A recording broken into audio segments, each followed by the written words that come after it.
Hello friends, मैं Ayush Jain welcome करता हूं आपको आपके अपने चैनल एम्बिशियस एकेडमी इंदौर पे। इस वीडियो में हम यूनिट 4 स्प्रेडशीट का session number 7 apply cell and range names करने वाले हैं। इस सेशन में जैसा कि नाम बता रहा है, हम सेल और उसकी रेंज का नाम देंगे।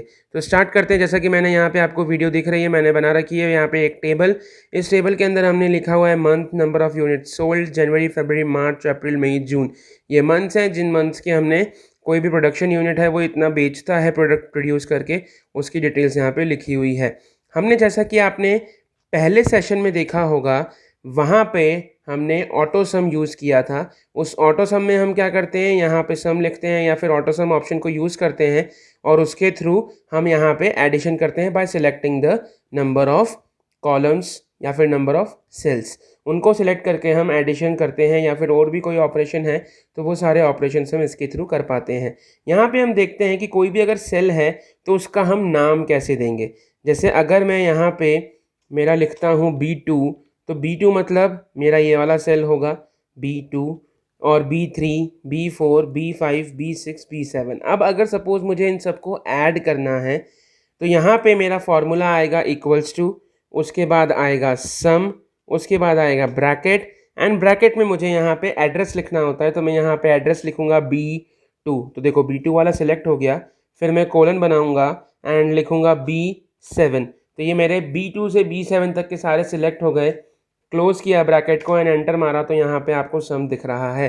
तो ये इस तरह से होता है। लेकिन क्या अगर मैं B2 से लेकर B7 पूरा ना लिखना चाहूँ एंड जस्ट उसका एक नाम दे दूँ, जिससे मैं जब सम का फॉर्मूला लगाऊंगा तो जस्ट वो नाम मुझे यूज़ करना होगा।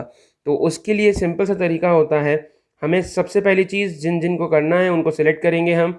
मैंने ये इन सब को सिलेक्ट कर लिया। सिलेक्ट करने के बाद मैं यहाँ पे फार्मूला में जाऊँगा। फार्मूले में जाने के बाद यहाँ पे आपको डिफाइंड नेम्स ग्रुप के अंदर डिफाइन नेम टैब मिलेगा। इसमें मैं अगर क्लिक करता हूँ ड्रॉप डाउन पे तो you have two options, apply name and define name. तो अप्लाई नेम जैसा कि यहाँ पे है आपको हाईलाइट नहीं हो रहा है तो it is not usable right now. हम डिफाइन नेम पे जाएंगे। डिफाइन नेम पे जाएंगे तो यहाँ पे एक नया डायलॉग बॉक्स ओपन होता है, नेम, जहाँ पे आप नेम लिखोगे। यहाँ पे ऑलरेडी देखो उस कॉलम की हेडिंग थी हमारी नंबर ऑफ यूनिट सोल्ड, तो उसने ये हेडिंग यहाँ पे लिखी हुई है। व्हाट इफ़ अगर मैं नाम चेंज करना चाहूँ, कोई प्रॉब्लम नहीं है। मैंने नाम चेंज किया, यहाँ पे लिख दिया बस SOLD, सोल्ड।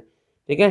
फिर ये पूछता है स्कोप। स्कोप का मतलब है कि ये जो नाम है और ये जो रेंज है ये आपको कहाँ तक यूज़ करनी है, पूरी वर्कबुक में यूज़ करनी है या फिर सिर्फ ये जो शीट 1 है इस शीट 1 में यूज़ करनी है। तो आप स्पेसिफाई कर सकते हो। अगर आपको सिर्फ इसी शीट में यूज़ करना है तो आप शीट का नाम दे सकते हो, और पूरी वर्कबुक में करना है तो मैंने वर्कबुक लिख कर दिया, तो ये पूरे वर्कबुक में यूज़ होगा। साथ में कमेंट है, ज़रूरी नहीं है ये खाली रहेगा तो भी चलेगा। नेक्स्ट आता है रेफर्स टू, मतलब इसमें कौन कौन से सेल आएंगे। तो यहाँ पे आप देख सकते हो शीट 1 के सेल नंबर बता रहा है वो B2 से B7 तक, B2 colon B7। This is how जो हमने सेलेक्ट कर रखे थे उनके नाम उसने दे दिए। मैं ओके करूँगा। ओके करते ही मुझे यहाँ पर वो बन चुका है। अब अगर मैं यहाँ पे लिखना चाहूँ तो लेट्स सी, यहाँ पे मैंने लिखा equals to SUM, sum, bracket लगाया। ब्रैकेट लगाने के बाद यूज़ इन फार्मूला दिख रहा है, देख रहे हैं। यूज़ इन फार्मूला पे क्लिक करूँगा तो वो पूछ रहा है, देखो यहाँ पे आ गया सोल्ड। सोल्ड जो मैंने रेंज का नाम दिया था वो, तो मैं जैसे ही सोल्ड पे क्लिक करूँगा वो सोल्ड आ जाएगा। और देखो हमारे B2 से B7 तक के सारे जो सेल थे वो सिलेक्टेड हैं, आ चुके हैं। मैं क्लोज करूँगा और एंटर कर दूँगा, I got the sum over here. अगर आपको चेक करना है, जैसे ये तो हमने ऐड करा तब मालूम पड़ा कि हमारा जो है वो रेंज का नाम डल चुका है। लेकिन अगर चेक करना है तो उसके लिए आता है यहाँ पे एक ऑप्शन जो है नेम मैनेजर का ऑप्शन। इस नेम मैनेजर के ऑप्शन पे जब मैं क्लिक करूँगा तो मुझे यहाँ पे दिख रहा है, देखो एक है मेरे पास रेंज सोल्ड नाम की, जहाँ पे वैल्यूज़ भी लिखी हुई हैं उसने 1000, 2000, 1500 and so on, and reference दी हुई है उसने शीट 1 का B2 से B7 तक।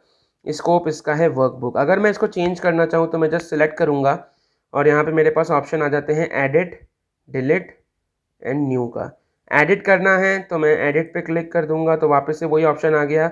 यहाँ पे आप जो भी चेंजेस करना चाहें वो सारे चेंजेस कर सकते हैं। मैंने कैंसिल कर दिया। और इसके बाद फिर इसको क्लोज़ कर दो अगर आपको यहाँ पे कोई चेंजेस नहीं करने हैं तो।